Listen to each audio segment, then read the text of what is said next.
A magnitude 4.3 earthquake occurred off coast of Jalisco, Mexico, 224 kilometers SW of Jose Maria Morelos, Mexico, or 283 kilometers SSW of Puerto Vallarta, Mexico, on Thursday, the 15th of May 2025, at 1 hour 12 minutes and 42 seconds local time.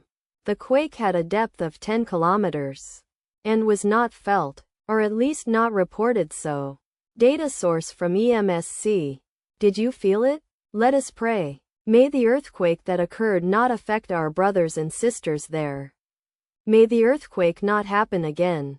And may God protect everyone. Amen.